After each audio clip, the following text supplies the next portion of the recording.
dentro del Nilo, por supuesto. Sí, padre, sí. Gosén. Es el barrio de los hebreos. Miren que está cerquita de Ramsés, ¿sí? De Pitón, bueno. Después miren que está Sucot. ¿Lo ven, Sucot? Sí. Sucot es en donde el río se hace chico, el Nilo se hace chiquito, como si fuera el río Primero en Córdoba. Sí, bien chiquito. Por ahí cruzó el pueblo de Dios cuando huyó. No cruzó el Mar Rojo. Miren dónde está el Mar Rojo. Está mucho más abajo. Y es grande. El mar ni Dios lo puede partir en dos. O sea que realmente... No, lo que el pueblo de Dios cruzó se llama el río de los Juncos. Tiene distintos nombres, ¿sí? Pero es la parte más angosta, ¿sí? Entonces, por allí habría cruzado, bueno, y llegó al Sinaí y continúa. Bueno, vamos a diapositiva 3, ahí tienen una buena gráfica sobre las plagas de Egipto, solo que ahí pone 9 y en realidad son 10, le falta una, la de la muerte de los primogénitos, ¿sí? Bien, miren la diapositiva 4, ven, el río Nilo a veces se pone rojo. ¿Por qué? Miren la diapositiva 5. Por un lado, por la greda. La greda hace que en algún momento del día se ve más rojizo el Nilo, ¿sí? Entonces, por la greda. Por eso no es tan raro y extraordinario que hayan hablado del Nilo como de sangre, ¿no? Bien. Miren la diapositiva 9, cuando se retira en una inundación, viene una inundación y están todos los bichos, los mosquitos, el tábano, todas las ranas, todos los bichos que cuando se retira el agua aparecen, que son los que van a aparecer después en las plagas. Miren diapositiva 7. Esto es interesante, no hay que exagerar, pero es una buena idea. Sabemos que los egipcios son un pueblo politeísta, por lo tanto, todas las cosas eran Dios, ¿sí? En un pueblo politeísta, qué sé yo, la sangre era tal cosa, el agua era tal otra, un bicho, la rana, casi todas las cosas tenían alguna referencia religiosa, o se podía decir que tenían un ángel de la guarda, o que tenían un Dios, ¿sí? Sin exagerar, pero lo importante es que vean que casi cada una de las plagas puede tener también un simbolismo religioso.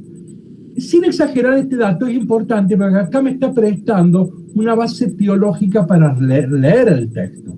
Son hechos naturales, son prodigios naturales, pero en aquella cultura tenían alguna referencia religiosa. Esto a mí me va a permitir hacer una lectura teológica de estos hechos, ¿sí? Si avanzamos, bueno, fíjense, análisis literario, ahí no puse lo más importante. Lo más importante sería esto.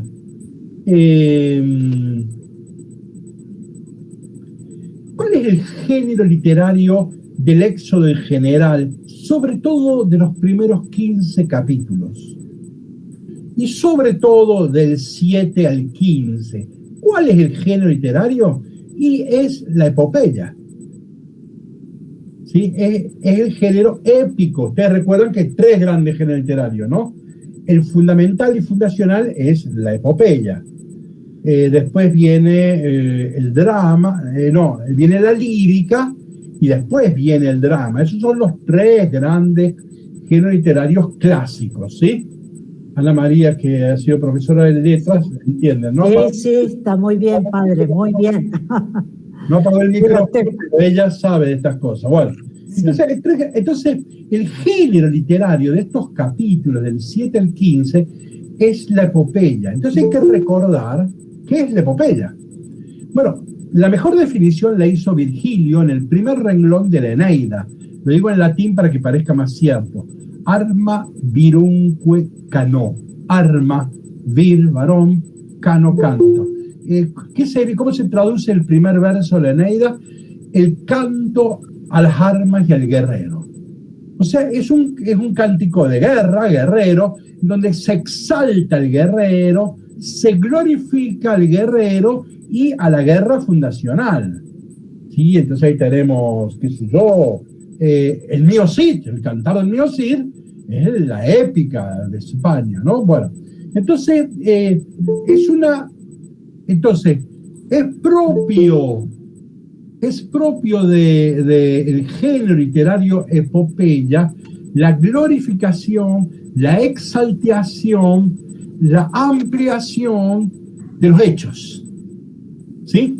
Capaz que vencimos a 10 enemigos, pero la epopeya me exige que yo diga eran miles, ¿sí? Pero eso es algo que me lo permite el género literario epopeya. O sea, el Éxodo no es un libro de historia, no es una crónica, no es una novela, no es un poema, es un cántico épico. Bueno, pertenece a las características del género literario epopeya, épico, es esta magnificación. Vamos a ver ejemplos. Fíjense, diapositiva 9. Miren cómo se van a ampliar los números de las plagas. Yo pregunto cuántos son. En los Hechos 4, en Éxodo 4 dice que eran 2. Parece que esas fueron las originales. Pero después Sabiduría va a decir que fueron 6. El Salmo 78 va a decir que son 7. El Salmo 105 va a decir 8. Y al final, la redacción final, Éxodo 7 al 11, habla de 10. Entonces, probablemente se han ido ampliando, enriqueciendo por la alegría, lo festivo que se está cantando, ¿sí? Se hayan ido ampliando. Miren la diapositiva 10. Miren cómo se va ampliando la primera plaga. Observen los detalles. En el capítulo 4, ¿qué se dice? Hay agua sacada del río y derramada al suelo como sangre, ¿no? O sea, ¿en qué consiste la plaga? Que agua que se saca del Nilo se vuelca a la tierra y se convierte en sangre. Ahora miren el capítulo 7. El Nilo entero está en sangre. ¿Ven que se amplió? Capítulo 7, 19. Miren el detalle, todas las aguas de Egipto, no solo del Nilo, canales, ríos, lagunas, depósitos, vasijas. Ven que hay una clara ampliación, ¿no? Y después de todo, que ya estaba todo cubierto en sangre, al final hasta los magos egipcios hicieron lo mismo. Bueno, está claro que es una dinámica de progresión, de ampliación, ¿no? Insisto, esto es típico, esto es importante cuando se leen estos relatos. Miren otro ejemplo, diapositiva 11, esto es casi cómico. Al faraón, para que, o sea, Dios manda una plaga y el faraón tiene que hacer marcha atrás, y entonces la primera plaga se le exige reconocer a Yahvé como el Dios de los hebreos. Miren 8.6. Ahora va a reconocer que Yahvé es más poderoso que los dioses de Egipto. ¡Epa! Y 9.14. Yahvé es más poderoso que todos los dioses de la tierra. ¿Sí? Es clara la dinámica de progresión. Diapositiva 12. Acá viene lo de Francisco. Recen por mí. Está basado en el tema del faraón. Miren. El faraón pide a Aarón y Moisés que recen a Yahvé por él. En el 8.15, los magos egipcios reconocen el poder de Yahvé. 8.20, el pueblo entero se convierte a Yahvé. 10.7, los funcionarios egipcios aceptan a Yahvé y piden al faraón que libere a los israelitas. Y finalmente, 10, el faraón pide humildemente perdón a Moisés, ¿no? Entonces, vemos que va creciendo la piedad del faraón en la medida en que van sucediendo las plagas. Claro, esto nos genera incoherencias. Miren la diapositiva 13. 3 veces muere el ganado. O sea, vieron que podemos decir que la Biblia cree en la reencarnación, porque en la plaga quinta muere todo el ganado por la peste. En la plaga sexta muere de nuevo por la úlcera. Y en la séptima muere de nuevo por el granizo. Bueno, hay una cuestión Miren este famoso, la de los caballos, diapositiva 14. En la quinta plaga mueren todos los caballos del faraón. Pero en el capítulo 14, el faraón y el ejército persiguen a los hebreos a caballo. ¿De dónde salieron esos caballos? Bueno, bien. ¿Cómo habrían sucedido los hechos? Yo leo el relato, me doy cuenta que es un texto épico, por lo tanto, desconfío que no todo lo que se me dice debe haber sucedido. Ahora, ¿cómo razonablemente puedo imaginar que sucedió esto? Para darle una chance. Bueno, la primera plaga dice que el Nilo Rojo, ya sabemos que puede ser por la arcilla de las montañas, lo que no es tan raro. Miren, la segunda aparecen los sapos, las ranas, la tercera los mosquitos, la cuarta los tábanos. Claro, cuando se retira el agua de la inundación, ¿sí? Cuando se retira el agua, bueno, quedan todo ese bicherío ahí. En la sexta, las úlceras, ¿sí? Que pueden haber sido transmitidas por el tábano. La séptima, el granizo. Esto es raro en Egipto, casi que no sucede. Esa es un poquito complicada. La de la langosta es muy común. Las tinieblas, se hizo de noche, es el siroco negro, un viento, una tormenta que torna el día de noche. Y la última es la del hijo del faraón. El texto bíblico dice que murieron todos los primogénitos de Egipto. Ya vamos a ver que eso es difícil, pero podríamos conceder, no es raro, extraordinario, exagerado, que haya muerto el hijo del faraón, motivo por el cual son expulsados los israelitas o aprovechan esas circunstancias para huir. Bueno, esta sería una reconstrucción fantasiosa, pero para decir, bueno, ¿cómo pudieron haber sucedido los hechos?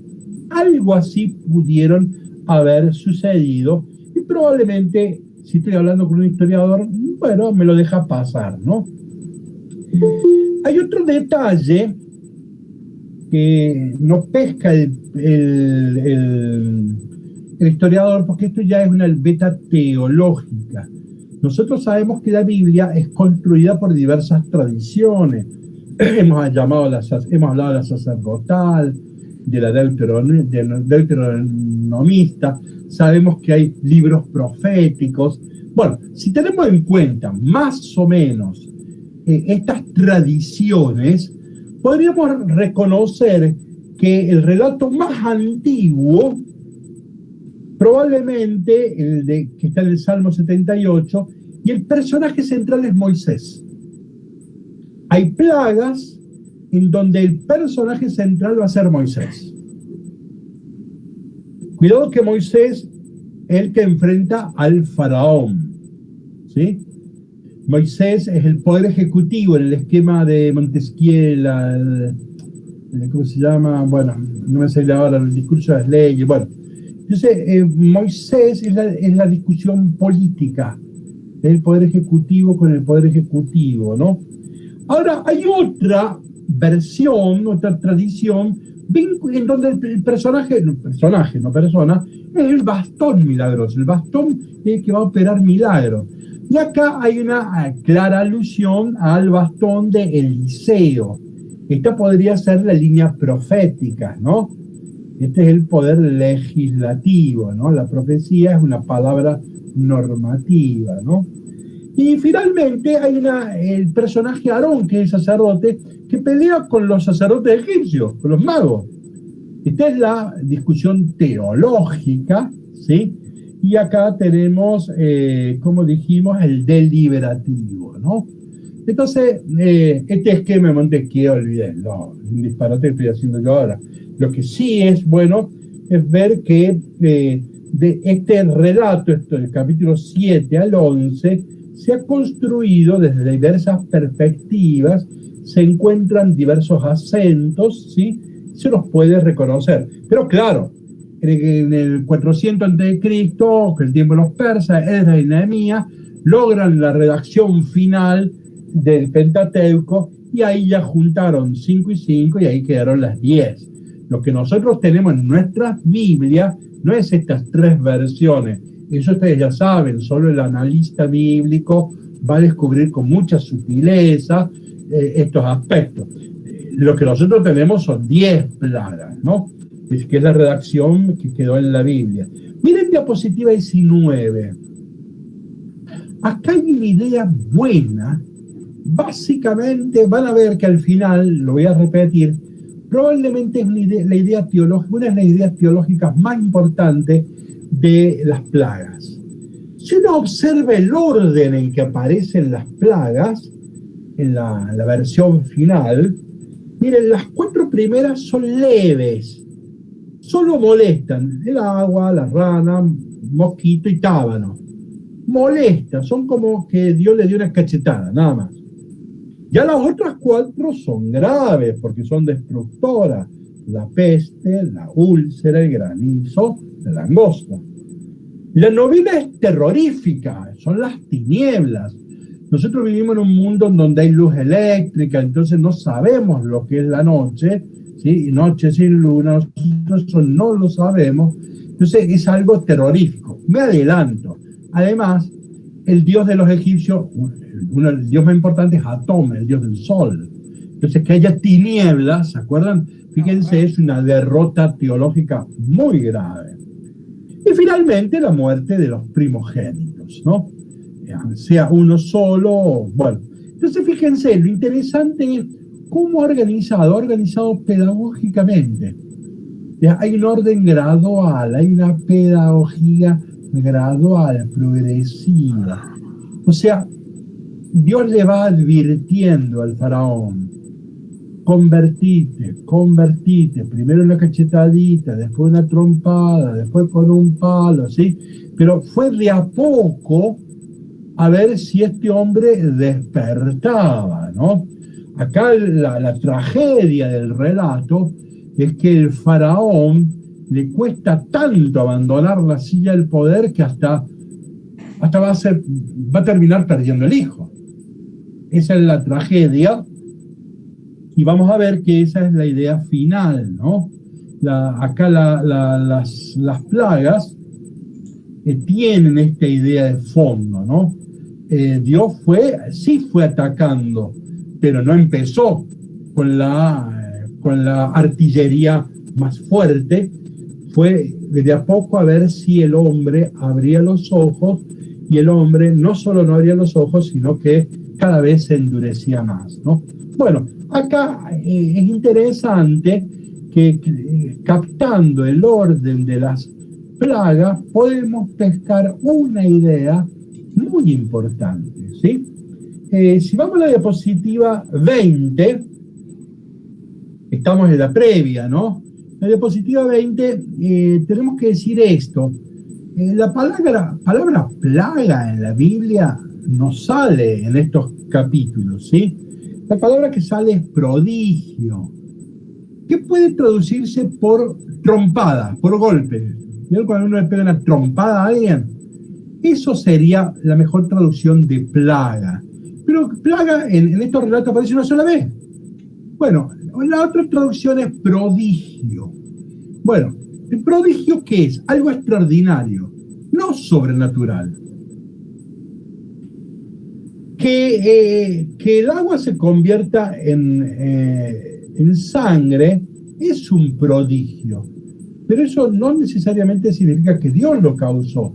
Nosotros sabemos que por la greda, ¿sí?, que después vinieron los mosquitos y el tábano, no es que Dios los mandó, sino que cuando se retira el agua, es lo más natural del mundo que aparezca todo el cincherío, ¿no?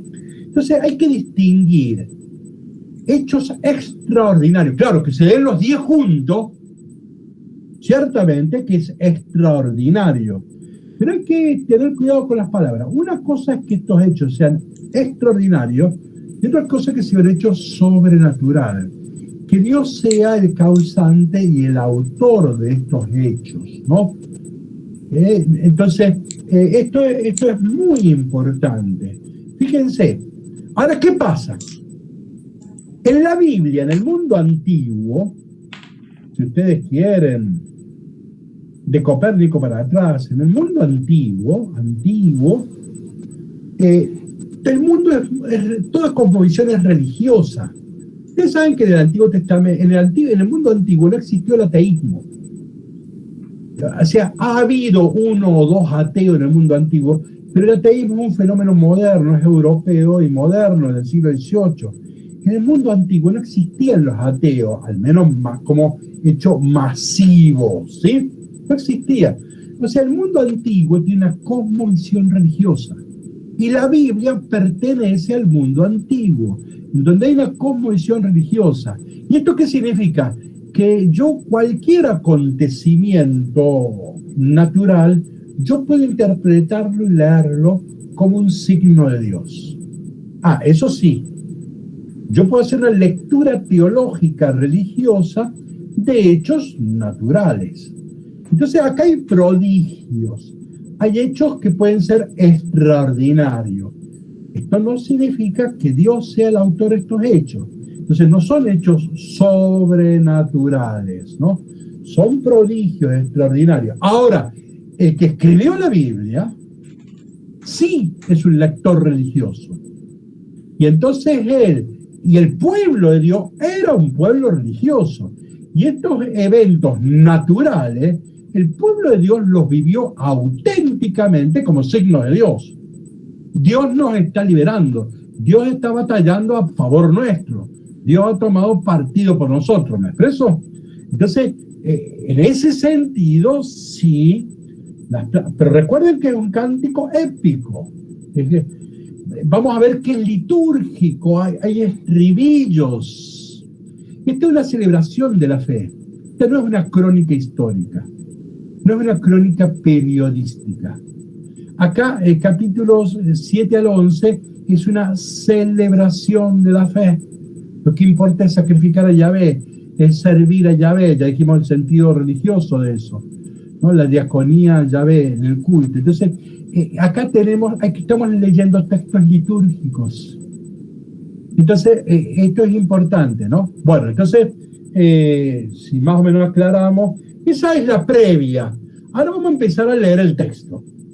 Digo, hicimos una introducción mínimamente para poner algunas bases de interpretación. Ahora vamos a empezar el texto. Miren, perdón, la última en la previa, diapositiva 21.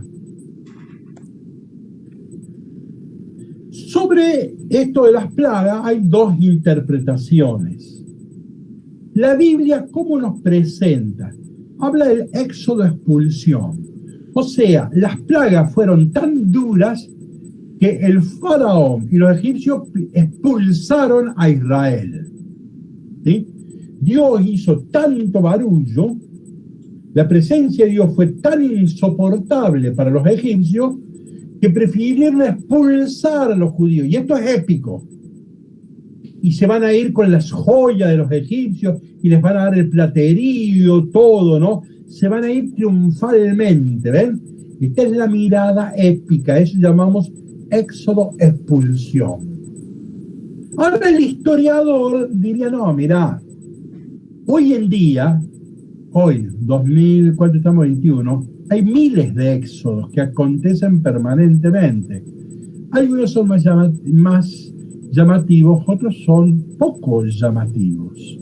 Entonces, en todos los barrios que ustedes viven, tienen una historia de éxodos, donde algunos vinieron y pusieron la luz y el asfalto, ¿no? O sea, la dinámica del éxodo existió siempre.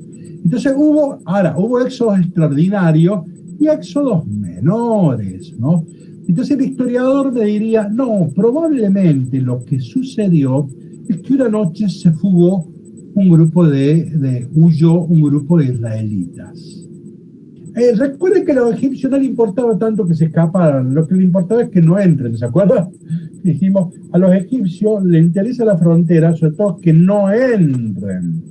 Ahora que se les escaparan no era tan grave, y si no es un grupo, no es una pueblada, ¿no?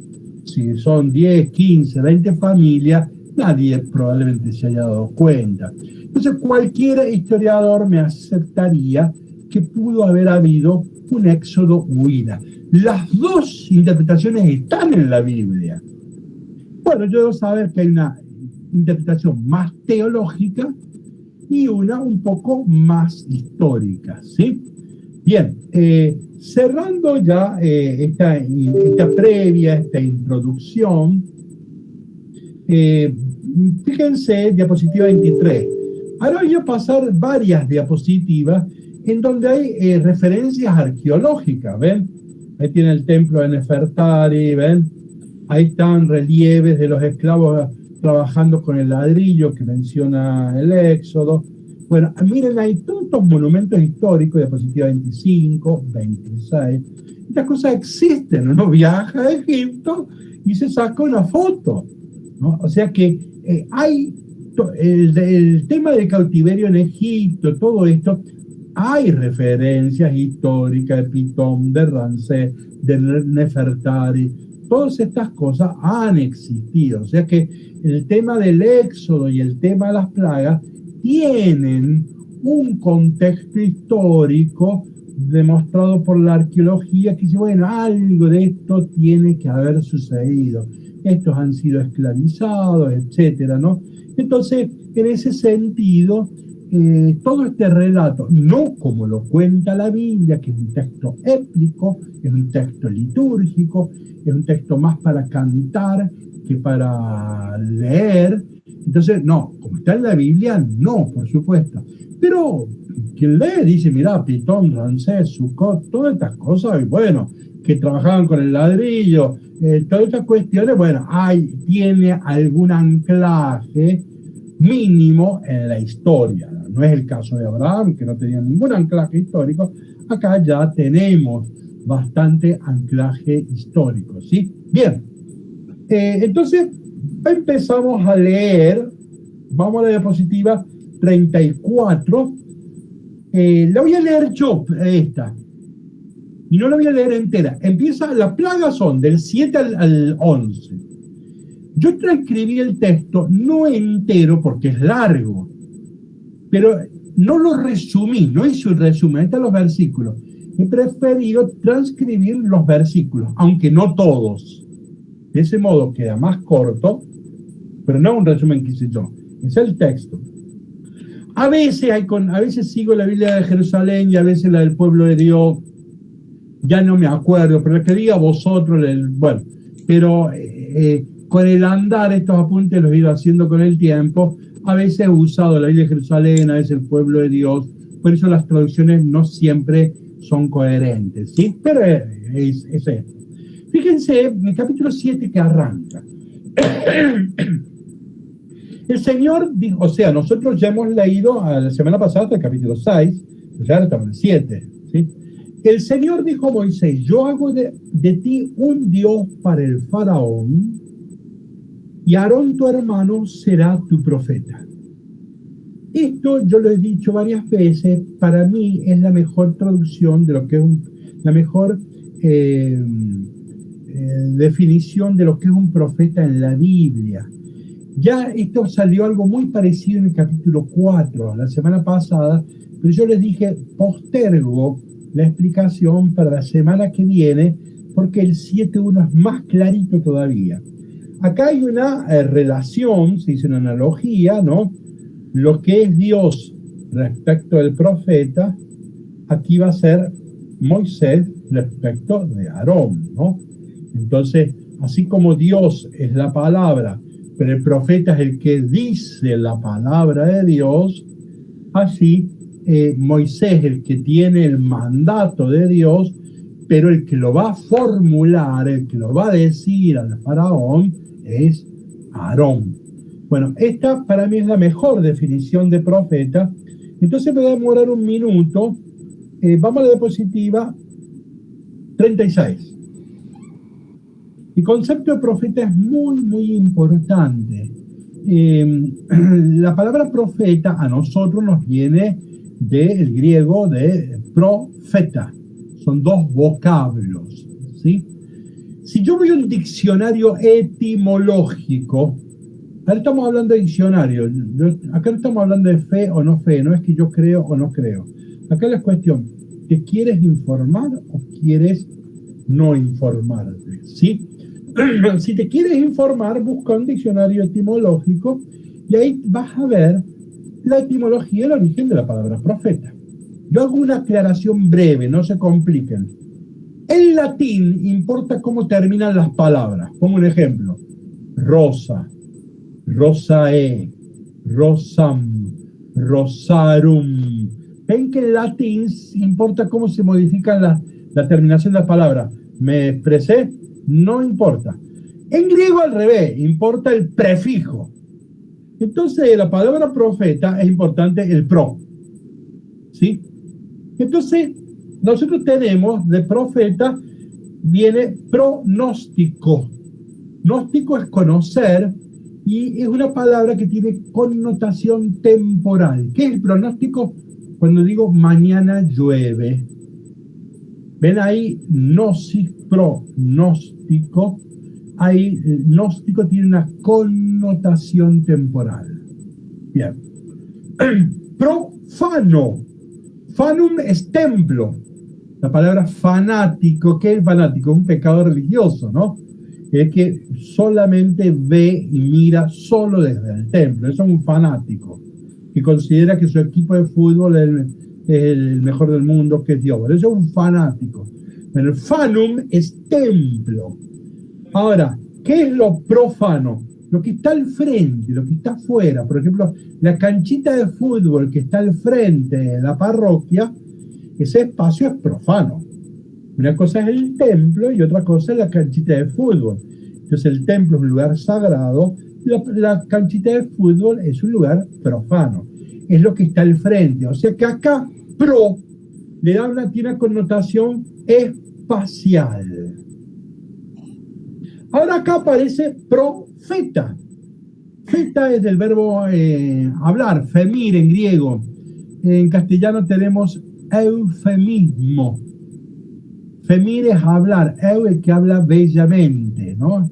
El que dice algo grosero o torpe, lo dice bellamente. ¿Me expreso? Eso es el eufemismo. O infante, femir. ¿Qué es el infante? El que no tiene palabras. El im es no. Entonces, entonces, ¿qué es profeta? Acá la palabra pro ya tiene connotación interpersonal. ¿Qué es profeta? El que habla en nombre de otro. Entonces, ¿cuál es el problema de nuestros catequistas? Que creen que la palabra profeta la usan como si fuera pronóstico. Entonces confunden al profeta con un adivino. Alguien que dice lo que va a suceder dentro de 100 o 1000 años.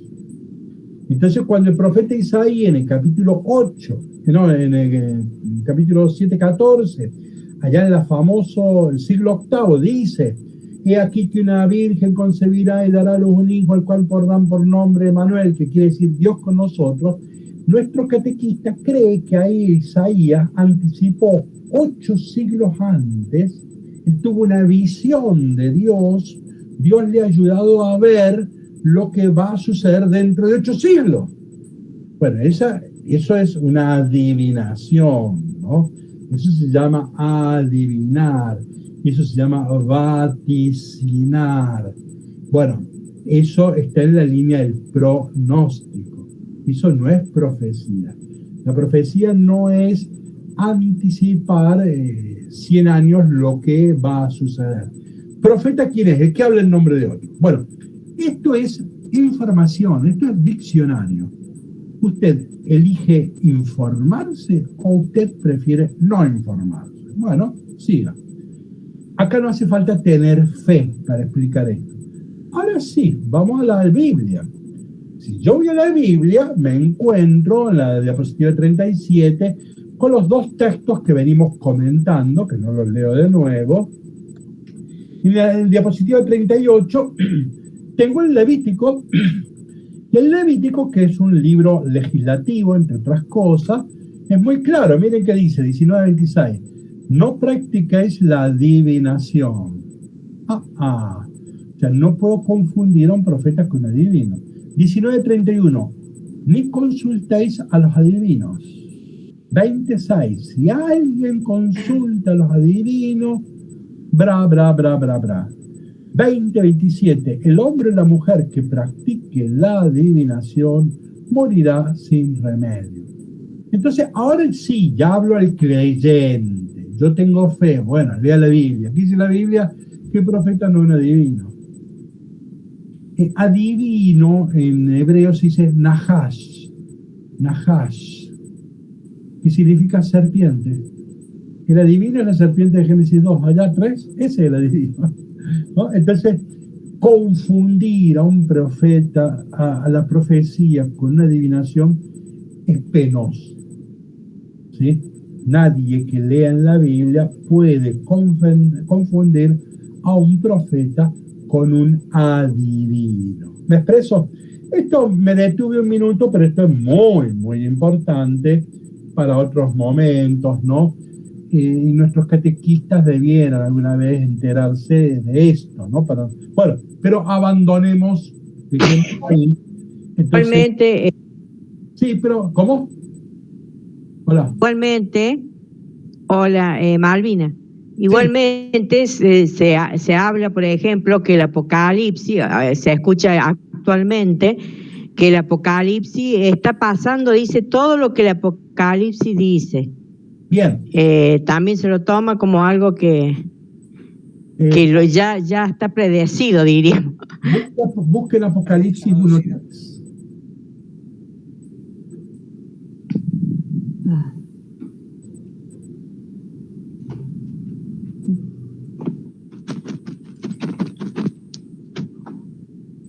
Lea Malvinas, Apocalipsis 1:3.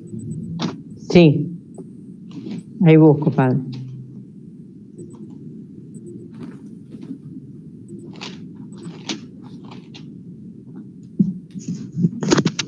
Apocalipsis 1:3. Feliz el que lea y felices los que escuchen las palabras de esta profecía y tengan en cuenta... Para ahí. Claro. Es que el Apocalipsis es una profecía, es un libro profético. Juan es un profeta. Usted tiene que aclarar qué significa profecía. ¿Está claro? Sí, el Apocalipsis es un libro profético, sí, pero aclaremos, no es un libro, no es el tarot, no es un libro de adivinación, no es el horóscopo, no. Todo eso es pronóstico. Entonces, ¿el Apocalipsis es un libro profético? Sí. ¿En el Apocalipsis hay profecías? Sí, pero no las confunda con adivinación. ¿Me expreso? Eso es lo que hay que explicarle al catequista. Bien, bueno, abandonemos esto. Yo me había comprometido a explicar eso. Bueno, saltemos, entonces ya saltemos a la diapositiva 40. Quien quiera leer, como tiene abierto el micrófono Ana María, le vamos a dejar leer esta vez, porque lo tiene abierto, ya no lo había apagado. Bueno. Entonces, que lo tiene abierto, lea. Sí, ahí está. El bastón se convierte en serpiente. Fueron Moisés y Aarón ante el faraón e hicieron como lo había indicado Yahvé.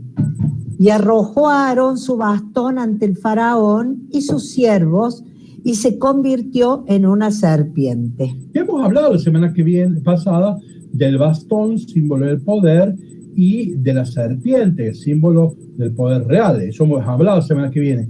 O sea que acá el bastón de Aarón se convirtió en serpiente. Sigamos, Ana María. Sigo, bien. Llamó el faraón a los sabios que practican hechicería e hicieron lo mismo, los magos de Egipto, con sus encantamientos.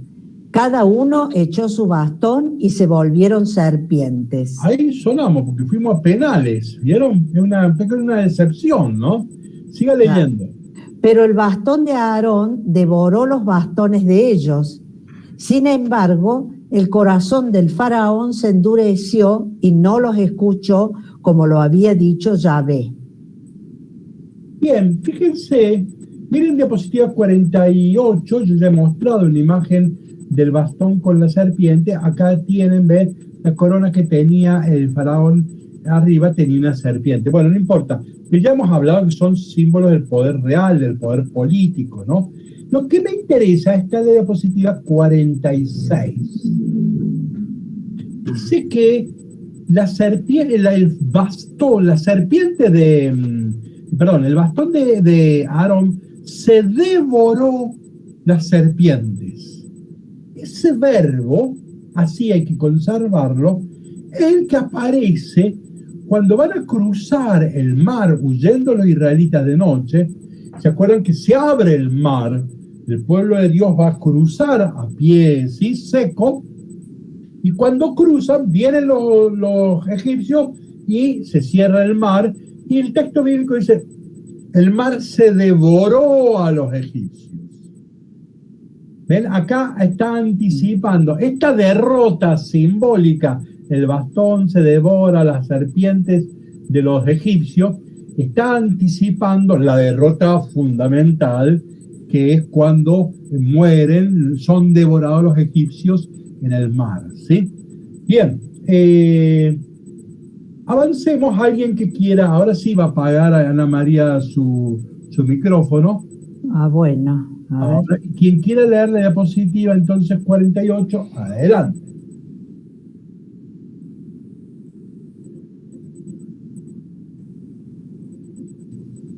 Padre. Yahvé dijo a Moisés: di a Aarón, toma tu bastón y extiende tu mano sobre las aguas de Egipto, sobre sus ríos, sobre sus canales, sobre sus estanques y sobre todos sus depósitos de agua, y se conviertan en sangre, y habrá sangre por todo Egipto, hasta en los recipientes de madera y en las piedras. Bien, y que sepa, saltemos a la diapositiva 54. Mire, la primera plaga es clave teológicamente, porque dijimos que el Nilo era un dios que se convierte en sangre tanto para los judíos como para los egipcios. La sangre es impureza. Entonces, que se convierta el río del Nilo en sangre significa que el dios de los egipcios ha sido derrotado, ¿sí? Es que hay una derrota teológica. Comienza fuerte el texto y está anticipando ya la derrota final, que es la 10ª plaga. Por eso importa la primera y la última. En la 10ª se mata al primogénito del faraón, ¿sí? Que es un representante de Dios en la tierra. Entonces, la primera y la 10ª son el marco en donde aparece la derrota teológica a la que estamos asistiendo. Bien, ¿alguien que quiera leer la diapositiva 55, por favor?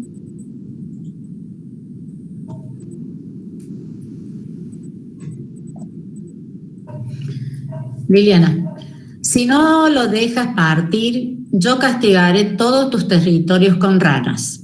El río criará ranas, las cuales subirán y entrarán en tu casa, en la habitación donde duermes y en tu cama, en las casas de tus siervos, en tu pueblo, en tus hornos y en tus artesas.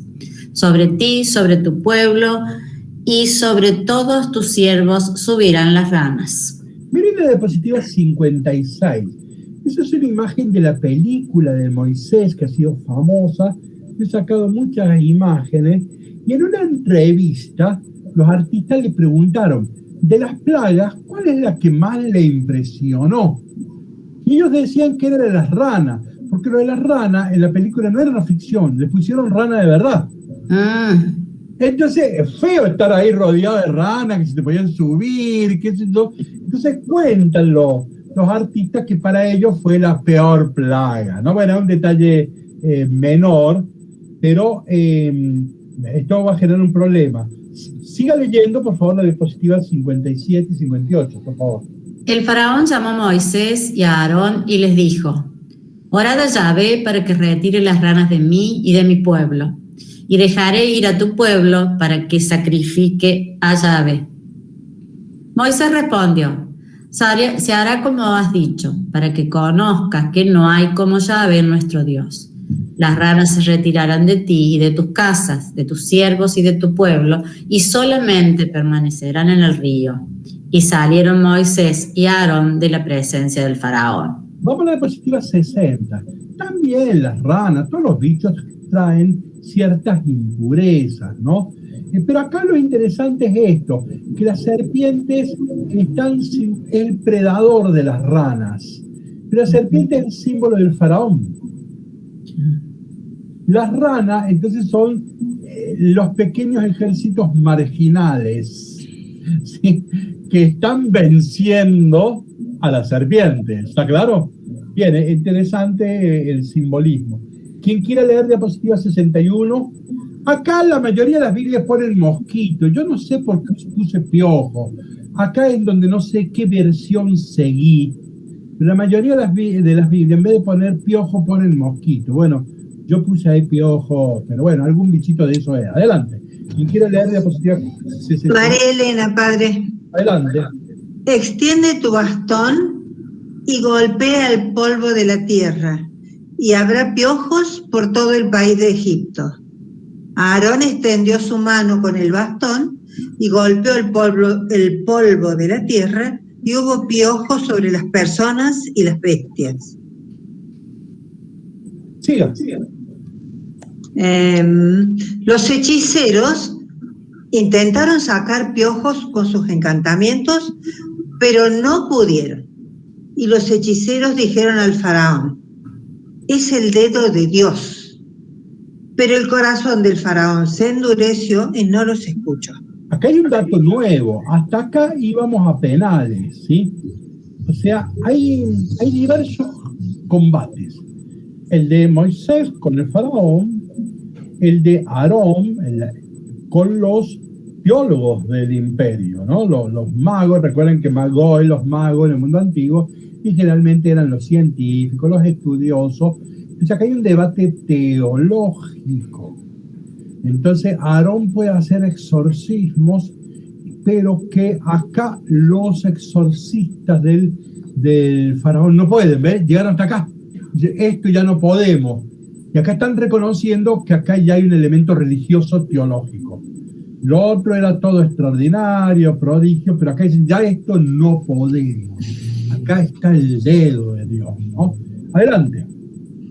Piojos succionan sangre y por lo tanto provocan la impureza. Bien, dejemos. Saltemos a alguien que continúe en la diapositiva 66.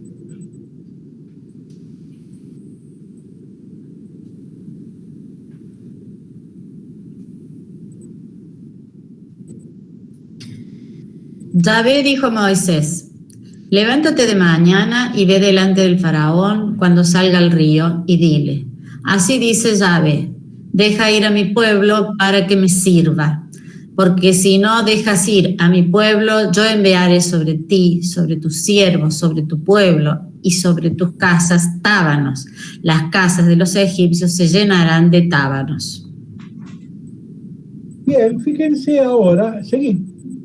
Aquel día yo apartaré la tierra de Gosén, donde habita mi pueblo, para que no haya en ella tábanos, a fin de que sepas que yo soy Yahvé en medio de la tierra, y yo distinguiré mi pueblo del tuyo. Acá ya hay otro dato nuevo que no había aparecido y que se va a repetir en varias plagas más. Dios discrimina entre los egipcios, los adversarios, y su propio pueblo, los hebreos, ¿no? Miremos el mapita, ya hemos visto a Gosén, arriba a la izquierda en el Nilo, ven, ahí está Gosén, ahí estaba el pueblo de los hebreos. Otro mapita más para ver bien otra vez Gosén, Pitón, Ramsés. Otro mapita más, ahí está Gosén. Miren, bueno, entonces, perfecto. Entonces, acá hay un elemento nuevo en esta plaga que Dios distingue. O sea, que Dios no manda las plagas indiferenciadamente, sino que discrimina, ¿no? Perfecto. ¿Alguien que quiera leer la diapositiva 72? Yo, Mariana, padre. Adelante. Deja ir a mi pueblo para que me sirva, porque si no lo dejas partir y lo sigues deteniendo, la mano de Yahvé estará sobre tu ganado que está en los campos, sobre caballos, asnos, camellos, vacas y ovejas con una peste terrible. Bueno, recordemos el verbo, yo le destaqué servir. ¿Se acuerdan que una cosa es el servidumbre, otra cosa es el servicio? Acá en griego está diácono, acá el servicio cultural. Recuérdense que todo esto es para liberar a mi pueblo para que vaya a servir en la montaña de Dios, ¿no? A sacrificar a Yahvé, a hacer fiesta a Yahvé. Recuerdan que hay un motivo litúrgico, religioso y teológico de fondo. Acá al autor sagrado no le interesa solo lo político, lo económico, lo social, sí le interesa, pero la idea de fondo siempre es teológica, ¿no? Bien, acá está que mueren todo el ganado, los caballos, y uno se da cuenta que es incoherente porque después van a aparecer de nuevo los caballos y el ganado. Bueno, saltemos a la 78 y leemos la del granizo, que en realidad está en la 79. Alguien que no haya leído y que quiera leer, adelante, 79. Mañana a esta hora lloverá granizo muy pesado, cual nunca hubo en Egipto, desde el día que se creó hasta ahora. Miren qué envía. Miren que, o sea, el granizo va a ser tan extraordinario que nunca hubo en Egipto desde la creación del mundo. ¡Epa! Ven que es una cosa, adelante, es muy, muy grande, adelante.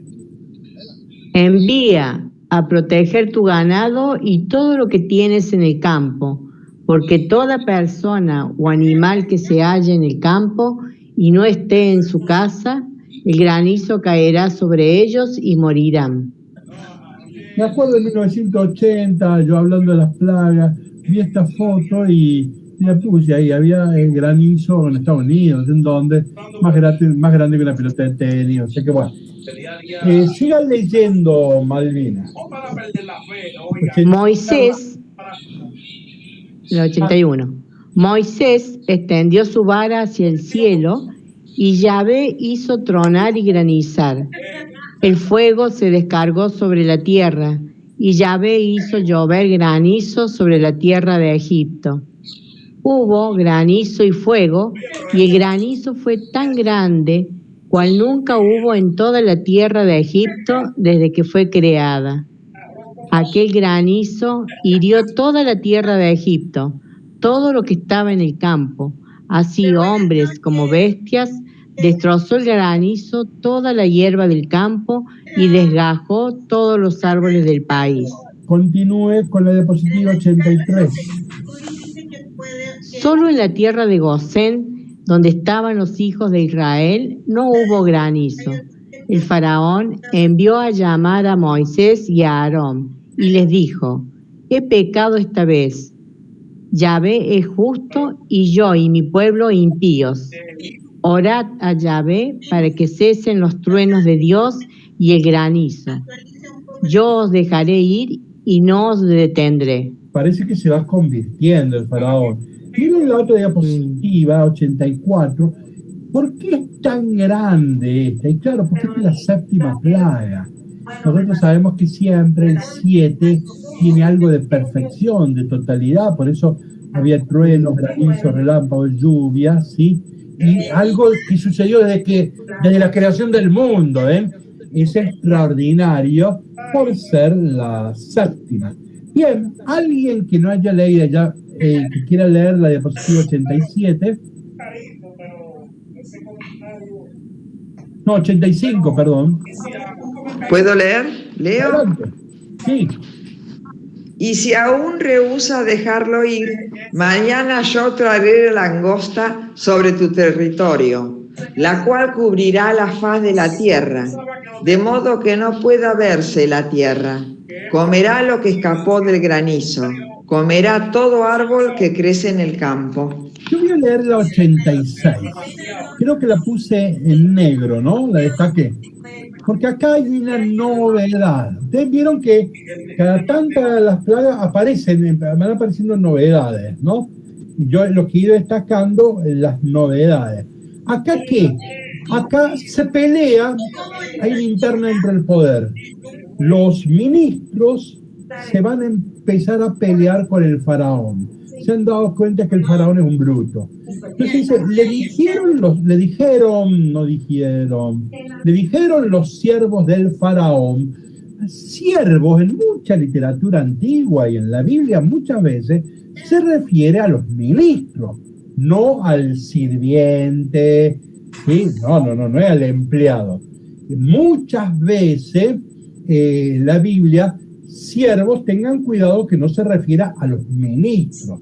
Entonces le dijeron los ministros del faraón, y miren cómo parece que están discutiendo, lo están casi diría basureando.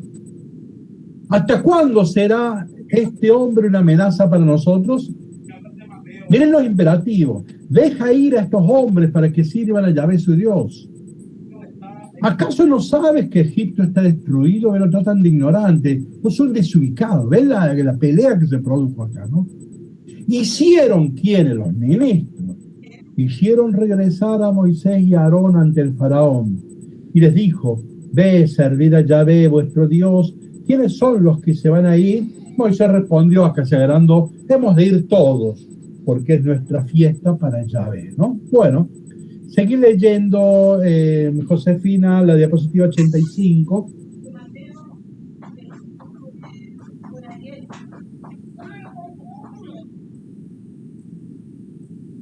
Prende el micrófono, Josefina. Perdón. Y el faraón se apresuró a llamar a Moisés y a Aarón y dijo, he pecado contra Yahvé, vuestro Dios, y contra vosotros. Ahora os ruego que perdonéis mi pecado esta vez y que supliquéis a Yahvé. Salió Moisés de delante del faraón y suplicó a Yahvé, y trajo Yahvé un viento potente del mar que se llevó la langosta y la arrojó en el mar de los juncos. Ni una langosta quedó en todo el territorio de Egipto, pero Yahvé endureció el corazón del faraón y no dejó ir a los hijos de Israel. Fíjense, en el versículo 19 puse una cita, busquen Éxodo 14:21.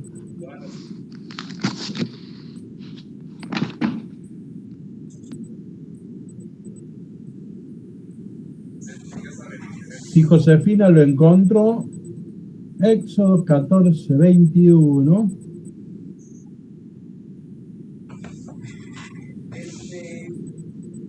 Abra el micrófono, adelante. 21. Moisés extendió la mano sobre el mar. El Señor hizo retirarse el mar con un fuerte viento del este que sopló toda la noche. El mar quedó seco y las aguas se dividieron en dos. Miren qué sorpresa, ¿no? Bueno, viento. El viento del este, o sea, ¿cuál fue el milagro del cruce del Mar Rojo? Bueno, no fue en el Mar Rojo, ¿sí? Fue en, qué sé yo, en el río Primero, no tan chiquito, pero digamos, fue en un río donde un Dios como Yahvé puede hacerlo. Ahora, ¿cómo fue el milagro? Hubo viento toda la noche y se abrieron las aguas y pudieron cruzar. Claro, cuando éramos chicos nosotros hemos visto la película Los 10 Mandamientos con Charles Heston, ¿se acuerdan? Y que cruzaba, ¿se acuerdan? El mar, bueno, esa cosa pegó mucho, ¿no? Entonces, todos imaginamos el cruce del Mar Rojo de un modo extraordinario. Pero cuidado, hay versículos en la Biblia que lo presentan así. La semana que viene vamos a hablar de esto. Pero también tenemos esta versión más sencilla, más natural, que es que el viento del este corrió las aguas y como cruzaban por la parte más delgadita, bueno, pudieron cruzar. Pero esa es la lectura histórica. Ahora, Josefina, si quieres puedes apagar el micrófono.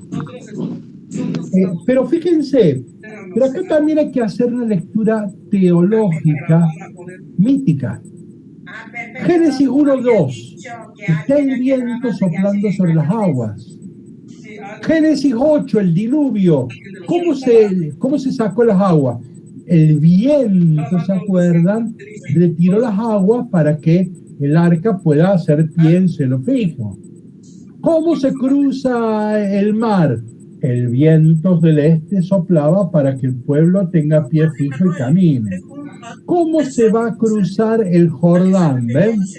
Que el bautismo de Jesús, que está el agua y el viento, el espíritu. ¿Ven? Son textos míticos, son textos teologales que deben vincularse. O sea, acá no basta la lectura histórica, que debe hacerse, no puede ignorarse. Entonces, pero, o sea, yo puedo decir, bueno, acá se dieron una serie de prodigios, etcétera. El historiador me diría eso, y hasta ahí nos ponemos de acuerdo.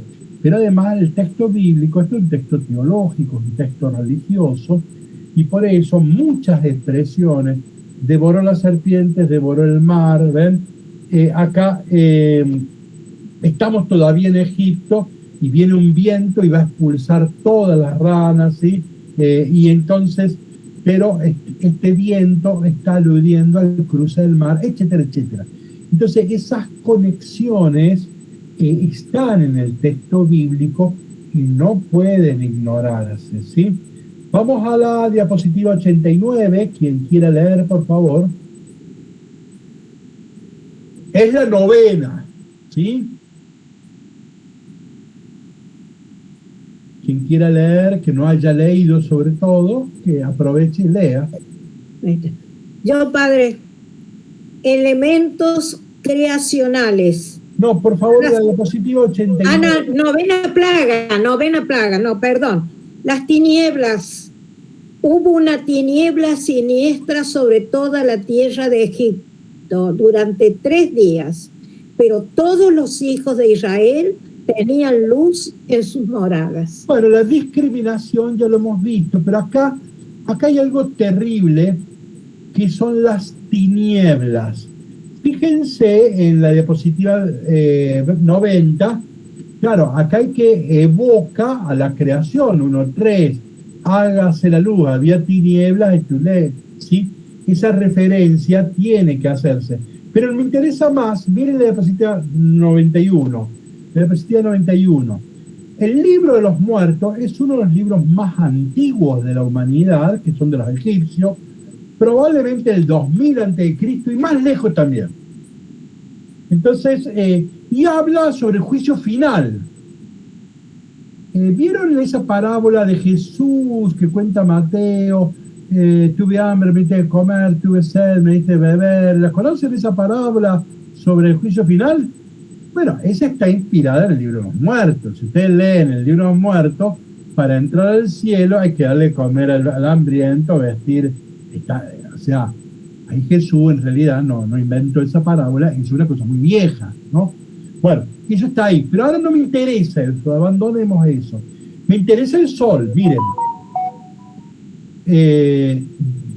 Yoli, si quieres apagar ya la... Sí, padre. Leo yo ahí en rojo. Miren, dice así: yo soy aquel entre los dioses que no puede ser rechazado. ¿Quién es aquel? Aquel es Atón, el que está en su disco solar, ¿no? Miren la otra, entonces es un dios. Miren la diapositiva 99, iconografía de Atón, ¿ven? La omnipresencia del sol a través de sus rayos, ¿ven? Entonces, fíjense este relieve, el sol, Nefertari y sus hijas, ¿ven? El sol es uno de los dioses más importantes de Egipto. Entonces, ven, esta es muy teologal. Así como la primera convirtió el Nilo en sangre, la novena, que es casi la última, después viene la décima, que es realmente la última, también es muy teológica, porque se ha derrotado a Atón, al sol, ¿sí? Son las tinieblas, ¿sí? Bien, obviamente ya vamos terminando. Diapositiva 99, se anuncia la 10ª plaga. Voy a omitir eso porque lo leen donde se dice la diapositiva en la diapositiva 96. No, bueno, se anuncia la 10ª plaga. Lo omito todo eso y vamos a la diapositiva La diapositiva no me sale. La diapositiva 99. La preparación de la Pascua. No lo leo, todos lo sabemos. La noche del Cordero se dio este mensaje. En la puerta de la casa de cada uno tienen que pintarla con sangre, porque va a pasar el ángel exterminador que va a matar a todos los primogénitos, a todos, menos los israelitas, pues tienen pintado en sangre. Entonces ellos se van a salvar, ¿sí? O sea que se va a matar a todos los primogénitos, pero no de los israelitas. Eso es la noche de Pascua. Avanzo, eso lo sabemos, no me detengo. Y entonces sí vemos la diapositiva 101, lo último que leemos, la 10ª plaga, versículo 29. Aconteció que a medianoche Yahvé hirió a todo primogénito en la tierra de Egipto, desde el primogénito del faraón que se sentaba sobre su trono, hasta el primogénito del cautivo que estaba en la cárcel, y todo primogénito de los animales. Se levantó aquella noche el faraón, todos sus siervos y todos los egipcios, y hubo un gran clamor en Egipto, porque no había casa sin muertos. Bueno, mueren todos, ahí está la 10ª plaga, mueren todos los primogénitos. Vamos a la diapositiva 102. De la muerte de todos los primogénitos egipcios parece una clara exageración. No hay ningún registro arqueológico, textual, ningún historiador, ningún poeta, siendo un hecho tan extraordinario, tan grave, es difícil que se perdiera en la memoria popular. Entonces, parece difícil admitir. En el capítulo 4 se hablaba de que no iba a matar al primogénito del faraón. No se hablaba de que iba a matar a todos. Probablemente esto de todos sea la exageración típica de un relato épico. Pero sí pareciera que sucedió un hecho grande.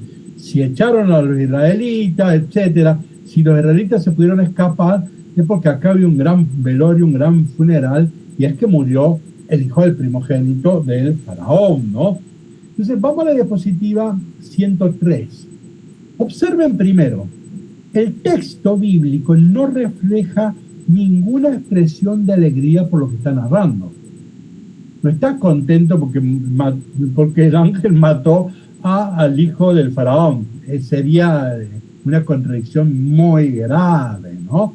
Es un acto de justicia que tiene que hacer, pero no es que lo hace, no disfruta, ¿está claro? Hay un respeto, un velorio, ¿viste? Cuidado. Después, la narración pone de manifiesto que se llega a esta instancia después de las 9 primeras advertencias que no fueron escuchadas. Lo que dije al comienzo, ¿no? Esta pedagogía gradual. Entonces, acá me parece que está uno de los mensajes centrales. Lo puse en verde. Busca dejar sentado la dureza del faraón, que no abandona su posición de poder hasta que sufre la tragedia de la muerte de su propio hijo. Y esta es la tragedia del poder, ¿no? Esta desmesura del poder, este anhelo, ansiedad del poder que termina dominando a la persona, que después a la larga pierde el propio hijo, ¿no? Entonces a mí me parece que acá hay un mensaje y una denuncia de la tragedia del poder, ¿no? Que estos tipos tan atentos a tener poder y terminan perdiendo lo más propio que ellos tienen, ¿no? Entonces me parece que acá hay una de las ideas centrales.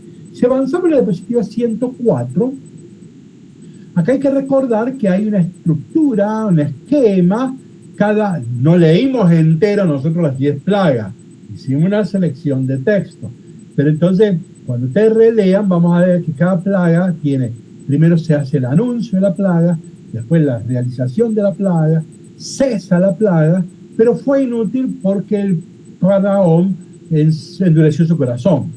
Este esquema bien completo aparece en la 1, 2, 4, 5, 6, 7. En las otras aparece, pero puede faltar alguno de estos elementos, ¿está claro? O sea, este esquema se da en las 10 plagas, pero así completo se da en algunas, las que hemos señalado. Miren el diapositiva 105. Los estribillos, hablamos de un drama litúrgico, hablamos de un texto épico, que es más para cantar que para leer, y entonces los estribillos pueden ser claves. Ven todas las veces que se repite, y se puede destacar 3 estribillos llamativos. Deja ir a mi pueblo para que me sirva. Segundo estribillo, el corazón de Faraón se endureció y no dejó ir al pueblo. Tercer estribillo, en esto conocerás que yo soy Yahvé. Entonces podemos sacar un mensaje. Vamos a la diapositiva 106. Atendiendo a los estribillos, que son como las constantes, los acentos que pone el autor, el redactor, en los estribillos, el mensaje podría tener estos 3 momentos. Primero, Dios quiere que su pueblo sea libre para que le sirva. Segundo, el poder humano que se opone a Dios no escucha su palabra y endurece su corazón. Tercero, la voluntad de Dios es irresistible y llegará el momento en que esa voluntad se dará a conocer, se va a manifestar. Y esas son las plagas. ¿Nos entendimos? Entonces, quiero cerrar con una especie de concepto de qué son las plagas. Nosotros, los seres humanos, tenemos voluntad afectiva y voluntad efectiva. El abuelo tiene la voluntad afectiva, le compra caramelos al nieto. Esa es la voluntad afectiva. Y todos, no solo los abuelos, todos tenemos una voluntad efectiva. Yo quiero que te vaya bien. Yo quiero que seas libre. Yo quiero lo mejor para vos. Eso es voluntad afectiva. Pero también existe la voluntad efectiva. No, yo me comprometo a que vos seas libre. Entonces, ¿qué son las plagas? Las plagas revelan la voluntad efectiva de Dios de liberar a su pueblo. Dios quiere efectivamente que su pueblo se libere. Por eso tomó partido y con brazo extendido enfrentó al faraón. Y le dio las diversas trompadas, dijimos que eso significaba plaga, necesarias para liberar a su pueblo. O sea que Dios no solo tiene la voluntad afectiva de que su pueblo sea libre. No, las plagas son acciones que revelan una voluntad efectiva de Dios. Entonces, ahora quiero cerrar, disculpen, les robo en tiempo. Miren la diapositiva 107. Si voy al Apocalipsis, el Apocalipsis es un libro que el 71% del libro de Apocalipsis son citas textuales del Antiguo Testamento. 71%. O sea que casi todo el libro de Apocalipsis es casi todo cita textual del Antiguo Testamento. El libro que más cita el autor del Apocalipsis es el libro del Éxodo, es el más citado de los del Antiguo Testamento. Entonces no era raro que las plagas de Egipto fueran incorporadas en el libro del Apocalipsis. En el capítulo 8 no están las 7 trompetas, y en el capítulo 16 en donde están las 16 copas. Ahí ustedes tienen las referencias. Miren ahora la diapositiva 108. Si ahora me concentro en Apocalipsis, ven que son muchas más las referencias, ¿eh? Las 7 trompetas y las 7 copas evidentemente tratan de lo mismo. ¿Qué son acá? Solo que acá el autor de Apocalipsis no se enfrenta con los egipcios, sino con el Imperio Romano. Entonces, por eso aparecen las plagas. ¿Qué quiere decir? Dios quiere efectivamente liberar a su pueblo del Imperio Romano. Así como Dios en el Antiguo Testamento, con las plagas de Egipto, nos enseñó que Él efectivamente quiso liberar a su pueblo de los egipcios, de la esclavitud, así el libro de Apocalipsis, siglo I, Imperio Romano, nos recuerda que Dios quiere efectivamente liberarnos del imperio. ¿Sí? Bueno, les he robado mucho tiempo, pero si quieren nos quedamos un minuto más para aquellos que quieran hacer algún aporte, alguna observación, recordar algo, aportar algo, o por ahí preguntar algo, sugerir algo. Nos tomamos un minuto más y ahora quien quiera plantee lo que le parezca. Juan Manuel. Adelante. Juan Manuel. Sí. Edgardo. Sí. Perdón, ¿el libro de los muertos está digitalizado? El libro de los muertos está en relieve, ¿no? Son pinturas, ¿sí? Que después tenemos traducciones, ¿sí? Y las vas a encontrar en internet, pone libro de los muertos y ahí los vas a encontrar, ¿sí? Pero, y también vas a encontrar las pinturas originales, ¿sí? Gracias. Pero si buscas en internet el libro de los muertos, lo vas a encontrar. Libro de los muertos de los egipcios, ¿no? Adelante. ¿Quién más quiere decir algo, aportar algo, sugerir, proponer? A mí me llamó la atención, Juan Manuel, que en un par de ocasiones dice el relato de las plagas, que Dios envía las plagas, y luego del estropicio que causan las plagas, Dios endurece el corazón del faraón. O sea, hace las dos cosas, ¿no? Me llamó la atención eso. No es que el faraón se enculó, sino, o sea, fue Dios el que mandó la plaga y después Dios le endurece el corazón. Perfecto. Bien. Las dos cosas se comprenden en un libro como la Biblia. Nosotros estamos en el mundo moderno. Nosotros sabemos que Dios no hace golpe de estado a la libertad humana. Y a mí Dios no me endurece el corazón, ¿está claro? Entonces, pero nosotros somos lectores del siglo XXI. ¿Sí? Entonces, vivimos en el mundo moderno. En el mundo antiguo, Dios sí actúa sobre los hechos de la naturaleza y puede mandar plagas, ¿sí? Entonces, puede apagar el sol, puede mandarte truenos, porque en el mundo antiguo no se distingue entre causa primera y causa segunda. Entonces, Dios mueve todo, entonces Dios puede mover montañas y todo eso. Y eso para un israelita no es raro, es una maravilla, pero no es algo, para un moderno eso es imposible. Dios no puede cambiar la montaña de acá para allá. Ahora, en el mundo antiguo, fíjense, en el mundo antiguo lo raro es que no haya milagros. Toda la vida es un milagro, ¿está claro? ¿Por qué? Porque todo es maravilloso y todo es acción de Dios. Dios es la savia que mueve todo. Si hay vacas o si hay flores, es la savia de Dios. Entonces, nosotros cuando leemos la Biblia, yo me tengo que ubicar en ese contexto, en una cosmovisión religiosa, en donde lo sobrenatural es lo más natural que hay. Vean un jueguito de palabras que dice, ¿no? Para nosotros, hombre moderno, lo sobrenatural es antinatural, ¿sí? Estoy haciendo un juego de palabras. Nosotros modernos, lo sobrenatural es antinatural.